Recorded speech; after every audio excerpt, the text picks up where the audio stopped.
Welcome back to the Barrel Zone, Monday morning edition, episode 18 of season 1. Happy MLK Day for those who are tuning in from the US. We have a strong 8-game slate today to break down many looks I think that are interesting we can bet into. So we will get right into it. I'll put up my odds screen in a second. This will be probably a bit longer show as we have many interesting games, way more than we usually do.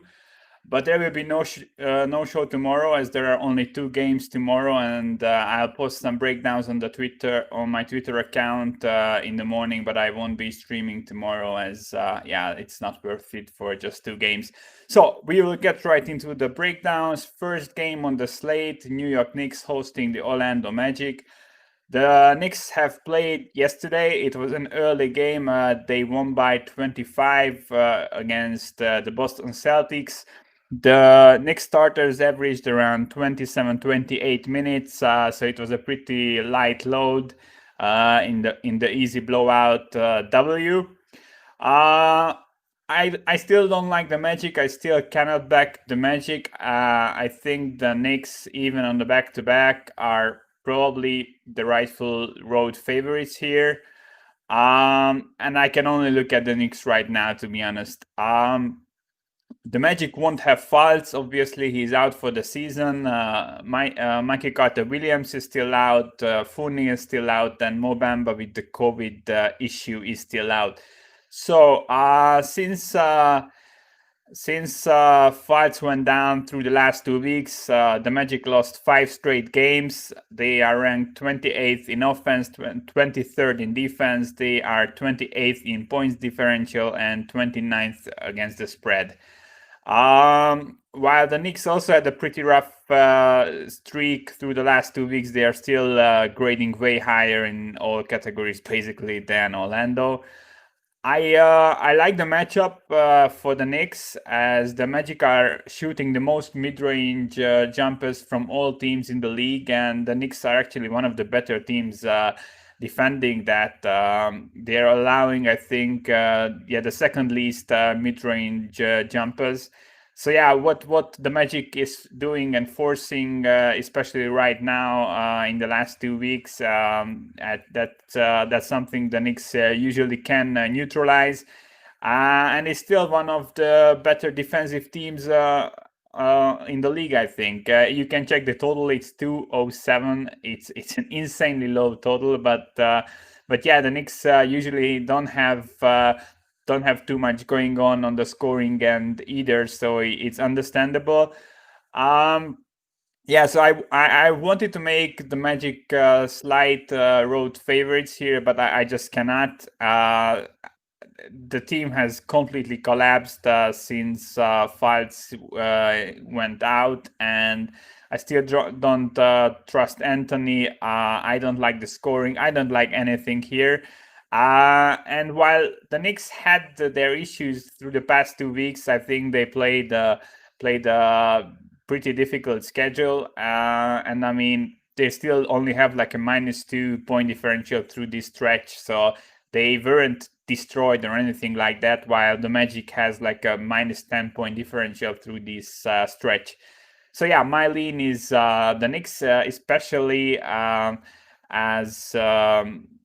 the Magic will play Minnesota in just 2 days. I think that's a game where they will get probably Fournier back and maybe Bamba as well. I think if this starts to get out of their hands, they will probably let go and focus on the game that they know they can win.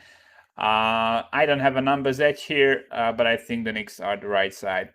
Next game is another interesting one. Atlanta Hawks are hosting the Minnesota Timberwolves. Hawks are 7.5 point home favorites. They haven't been really covering lately. That's the main issue with the Hawks. They are always laying 5, 6, 7 points at home, but they have been one of the worst teams against the spread through the last 2 weeks. They are -7.6 on average against the spread per game. The main issue is that they are 27th in offense, and the shots aren't falling. For no one really, but mostly for Young. And as he has the highest usage rate, he's shooting the most. Yeah, it's hurting them a lot. I think this will even out a bit. They aren't this bad offensively. We've seen when the year started out. So yeah, this is a difficult game for the Timberwolves. They won't have Karl Anthony Towns. Hernan Gomez is still out. Lehman is still out. Rubio is still out. The front court is looking real thin.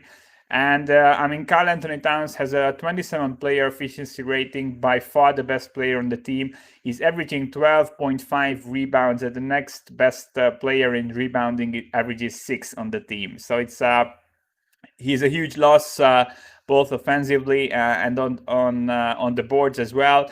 Especially as the Hawks are one of the stronger rebounding teams. They are really decent on both sides of the ball.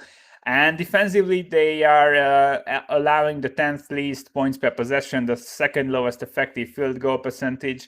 It's looking good, and I've looked into the matchup once again here. Minnesota is mostly producing points around the rim. They have the 4th highest shot rate around the rim. Everywhere else, they when it comes to frequency, they shoot below average compared to other teams. So yeah, they produce points around the rim, and the Hawks keep the opponents the 4th lowest field goal percentage in this area. So yeah, I think with Karl Anthony Towns out, with the other forwards out, I don't think this adjustment is enough. I would make this Hawks -5 with everyone playing, and I think Karl Anthony Towns on his own is worth about 3.5, maybe even 4 points, and that the other guys are also out. This might be a spot where it's time to buy back on the Hawks. Everyone has been fading them for a good while right now, as they haven't been covering these spreads, but they had a pretty tough schedule. They are just coming off a loss in Portland, then they lost in Utah, and even the easier, weaker teams they face, like the Knicks or Cleveland. I mean, those are teams that are strong defensively, and you cannot play the game you want against them. So yeah, I like the Hawks here. I like the matchup. I have a numbers edge. I still haven't bet it. It's not an easy bet to make, to be honest, laying this many points. But I think the Minnesota squad will go back to the same version we've seen before Anthony Towns returned from injury, and that was the worst team in the league. All right, next game, Portland Trailblazers hosting the San Antonio Spurs.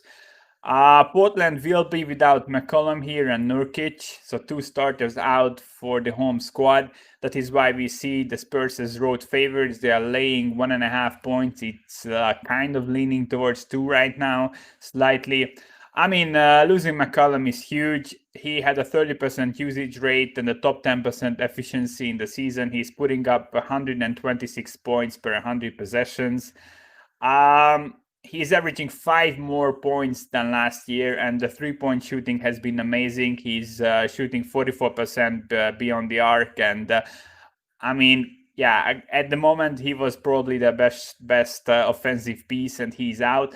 And it's important to note that McCollum and Nurkic has the highest assist rate on the team. So these 2 guys are the 2 guys who are getting the most involved in the attack and getting others involved. So I mean, removing 2 such important pieces, it's a tough ask to expect Portland to be like good here.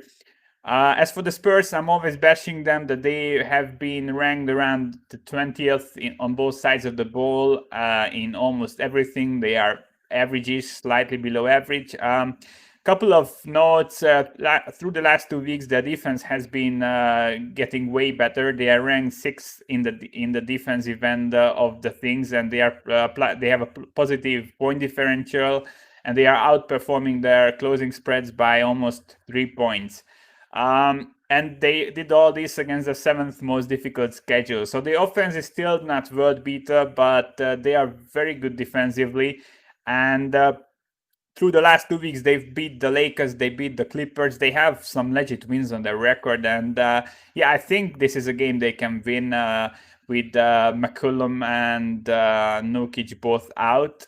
And matchup wise, I mean, if you check how well the Spurs defend everything besides the three ball. I mean, the three ball they allow a really high percentage of 3 point shooting from basically anywhere, not just corner. And the Blazers are scoring with 3 pointers, but McCollum out will be a huge hit to that. So yeah, if they have to alternate some stuff and they will either shoot less threes or it just will be less efficient with not McCollum shooting them, I think it's a huge plus for the Spurs.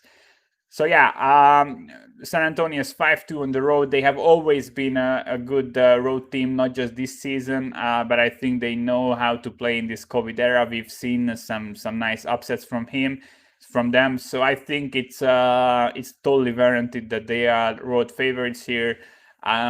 If you can grab a cheap money line, I think the Spurs are a good look here, and I would probably expect them to get the bet here, even if I make it exactly Spurs -1.5. So I don't see a numbers edge, but two of the three best guys out. That's a huge hit. Next game, Miami Heat hosting the Detroit Pistons. Heat are slowly getting the guys back together. We know that Butler and Bradley will be still out here. Obviously, Butler is the most important player on the team, but now they upgraded Hero to questionable. He probably will play here. This is a rematch. The first game closed Heat -5.5. Game is off the board right now, but we see -6s on soft books. I think that's a bit too much, especially seeing the first game Detroit won by 20. It wasn't even close, and I'm always bashing the Heat on one side that they have shitty stats, but on the other end you have to defend them. Like, they have started the year on a super difficult schedule. They didn't have Butler for a while. Now they are hit with the COVID thing, but that doesn't change the fact that they are 30th in turnover rate offensively. They are next to last in offensive rebounding, and on the other side, Detroit is forcing the second most turnovers, and they are top 10 rebounding team on both sides of the ball. So yeah, if I check the stats through the season or through the last 2 weeks, these teams are extremely close to each other, like in all stats, and the Pistons have a way better rebounding here, and they are getting 6 points even when they won by 20 in the same matchup just a few days ago, and it wasn't fluky at all. So yeah, I won't be laying points with the Heat, to be honest, and I make this closer to 4.5 to 5, depending on Hero plays or not. So if you can grab like a 6.5 with the Pistons, I would probably need a big edge to play this, as the Pistons are a shitty team still. So yeah, if you find a 6.5, I think that's a decent look.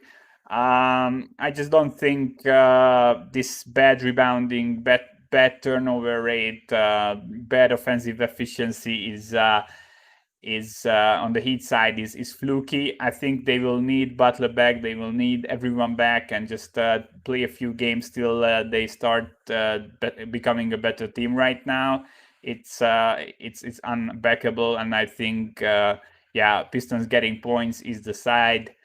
Not an easy bet to make by any means, but you cannot back the Heat here.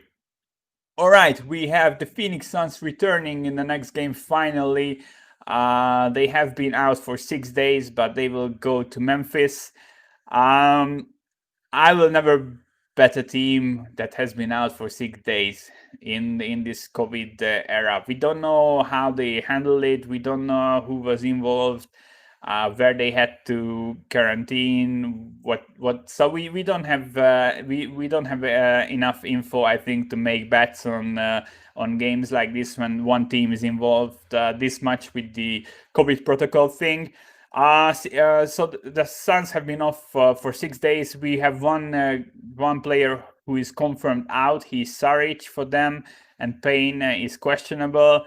But on the other side, we have Valanciunas, who is confirmed out for Memphis. It's a very, very fresh news. It was just released. So he will go into the COVID protocol. Obviously, a key piece of that defense, and he's a strong rebounder, all around strong player. He was stepping up with more and out. I think he's worth at least a point and a half here. So yeah, I make this Phoenix -4. So I show an edge on the Suns, but as I said, I won't be playing this. Um, I expect a bit of a regression from the Phoenix squad, to be honest. They face the third easiest schedule of all teams, and while they are top 10 in offense and above average in defense, I think it will regress a bit. And on the other end, the Grizzlies have been playing amazingly. Through the last 2 weeks, they are the first ranked defense in the team, only giving up 101 points per 100 possessions. That's an insanely good number to have. And they have a positive 4-point differential. They are outperforming the spreads by more than 4 points on average. So I mean, they are a tough defense who face the tough schedule, matching up, I think, pretty decently if they would have Valanciunas. But I mean, not having him in this matchup, which would be a great matchup for him personally, I think is going to hurt them. If this wasn't the Suns coming off this long break, I would probably be betting Phoenix. I think Phoenix will probably get some attention at -3. But yeah, I mean, the Memphis Grizzlies are for real, and they are at home. Morant is back. They are riding a 4-game win streak, so it's not difficult for me to stay away from this game. But I have a small numbers edge on the Suns. But as I said, because of the layoff, I won't be playing it. But I wouldn't be surprised if Valanciunas out hurt the Grizzlies real bad. But we will see in this game and the games after. I think he will be out for a while. All right, next game on the board, Toronto Raptors hosting the Dallas Mavericks. This is another game where I'll be staying away. Mavericks are on a back-to-back, third and fourth with travel. Doncic played 37 minutes last night. Porzingis played 33. It was said that Porzingis isn't expected to play here. They are still down several key rotation players. Richardson is out. Dorian Finney-Smith, Maxi Kleber. They put up a terrible starting lineup yesterday with Green, Ivundu, and Coley Stein starting. I mean, those aren't NBA level guys, I think. I mean, not starter levels, obviously. So yeah, the expectation is that Brunson will finally be back for this game. He's the first guy of this COVID crew who is returning from the protocol. Obviously, he is the best backup, so he's important. And I kind of expect Tim Hardaway Jr. to return as well. He's officially questionable. He didn't play yesterday. So the current line we see on soft books that have lines up is Toronto -3.5 to 4. I think that's a bit too much, to be honest. I would be closer to Toronto -2, 2.5 here. If Brunson and Hardaway Jr. are both back, I mean, they will probably see insane minutes with the others playing last night. And yeah, I mean, I like what Dallas is doing this season. They are the 5th best defense in the league, facing the 4th most difficult schedule. So that's something that we can consider legit. Even if they had all these injuries and through all this stuff, they've always found ways to win, and not just win. They have outperformed their spreads by more than 9 points on average, which is insanely good. So yeah, as for Toronto, whatever they are doing isn't working. I've been bashing them to start the season. They have been a terrible defense and an average-ish offense, but now they turned it on and they run insanely. They are the 2nd best offense through the last 2 weeks, but they are the 28th best defense. So basically, they are putting up more points now, but they are allowing just as much. So they have like a neutral point differential, and they are negative against the closing spreads. It's not a good team, and I cannot make them like sizable favorites against the Dallas team who knows what they are doing. They have great coaching. They will have a few guys back here. With these games where there are like 4, 5 missing players and many questionables and back to back, I think the variance is real high. So I would probably just bet Dallas on the money line for small if you can get like a plus 150 or something. As I don't think the points will matter. It's it's either Dallas running away with it or Toronto probably winning by like 10. So yeah, I think it's better to stick to the money lines here in these high variance games. I'm probably staying away for right now. Just there are just too many way better games to bet, and we still don't know too much. If Hardaway is confirmed in and if Brunson is confirmed in, I think with Doncic playing, the Mavs have enough to beat this Toronto team. That's basically my thoughts on this. Next game, this is the most weighted game of the day, obviously. Prime time, Brooklyn Nets hosting the Milwaukee Bucks. It's questionable that Kyrie will play. He is coming back from his small holiday. He needs to get conditioning back. He's in the COVID protocol, and also as he needs to quarantine for a few days, obviously, because he was seen partying without a mask and stuff like that. So yeah, we don't know how this Brooklyn team will look like. I just threw everything out the window, what we've seen so far. I mean, through the last 2 weeks, Kyrie was out. KD was averaging 35 points. They have been running hot. They've been like a top 3 offense and the bottom 10 defense. I expected exactly that. They will put up many points, but they will allow loads of points as well. I think that trend will continue. As for Milwaukee, they are the second best offense, 9th best defense. They have a plus 9.3 point differential. I mean, defensively, it's just such a better team than the Nets that I cannot even begin to say. They allow more than 3 points less by through 100 possessions, which is a huge difference. That's like a difference between a top 10 and the bottom 10 defensive team.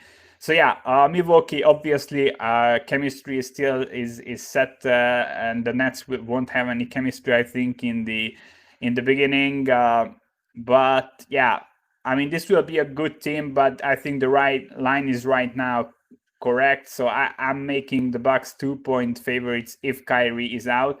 If he's announced in and this line moves considerably towards the Nets, I would probably jump on the Bucks, just because continuity is matters a lot in this day and age, and the Nets won't have anything, and they are a very thin team. No bench, no bigs. The front court is terrible. So yeah, I'm not a huge Milwaukee fan. They have faced a super easy schedule as they always do. They beat up on these shitty teams in the East, and yeah, the numbers around them are a bit skewed. But I'm not a believer in the Nets yet. To be honest, I have to see it. If you take like a Milwaukee money line, I'm not against that at all. As I said, I agree with the current line, but if Kyrie is in, I think we won't expect him to play like 35 minutes in his first game back after 2 weeks of partying. So that the crowd might be overreacting if he's announced in, and we could. I would probably bet the Bucks around the pick'em if this moves back towards the Nets. Next game, we have 2 games left. Chicago Bulls are hosting the Houston Rockets. The Bulls are on a back-to-back. They played around 25 to 30 minutes, mostly for everyone. It's a third and fourth for them also, and they have traveled. Houston is starting to get their guys back. Oladipo will play here. Gordon will be back. Cousins will be back. I think slowly we will see everyone back. The guys who are out is our House and John Wall. Obviously, they are worth a few points, especially Wall. So it's not a full strength Houston team. The Bulls are playing a back-to-back. But I think this line, the game is off the board at most shops, but those who have a line, it's either Houston -1 or Chicago -1. I'm fine with both. I make this exactly a pick 'em right now. I really like what the Bulls are doing. Through the last 2 weeks, they are the sixth best offense in the league, putting up 117 points per 100 possessions. They have a +5.5 spread differential against the closing spread, and they have faced the sixth most difficult schedule of defenses. So against good defenses, they are putting up many points, and it's working. They also have the sixth highest effective field goal percentage through the whole season. They are eighth in free throw rate. Everything is working on the offensive end, and I think they kind of bought into this new coach thing. So yeah, defensively, it sucks as they are bottom 5, obviously, but they are scoring points, and the rebounding isn't half bad. And on the other side, Houston is the last in defensive rebounding and bottom 5 in offensive rebounding. Through the last 2 weeks, they have barely put up 104 points per 100 possessions. That's the second worst in the whole league. Obviously, they had COVID issues and the trade, so yeah, I'm not taking too much away from that. But I mean, tons of questions on both sides. Houston will have a completely new team. I mean, the Bulls have been playing way above their heads. I think some regression is coming, but I also like what I see, and I do think the line is right. So I'm not going to bet this game. I would probably lean towards the Bulls. I still need to see Houston put it together. I don't like the defensive effort one bit. And yeah, we'll see how this goes. And I'm not even sure that Oladipo will play like 35 minutes or stuff like that. They might ease him back in slowly. So that's another thing that that would probably make me pick the Bulls at home. Final game of the slate, and this is a good one. The LA Lakers are hosting the Golden State Warriors. I mean, I make this Lakers -11, and it's -9 and almost 8.5. Just bet the Lakers, I think. They're the best team in the league, +12 point differential. They are outperforming the spreads by almost 4 points on average. I rank them third offensively, first defensively. Extremely consistent squad on both sides of the ball. They have faced an easy schedule, but still, I mean, what we see, I think, is legit. And even with the Stars taking it lightly, they have been putting up amazing stats, and they have 2 days, 2 days of before the game and 2 days of after the game. So no questionable attacks here, no back-to-backs in sight. And if you check Golden State through the season, they are ranked 25th offensively, 17th defensively, -4 point differential, underperforming the spread by 1 point on average.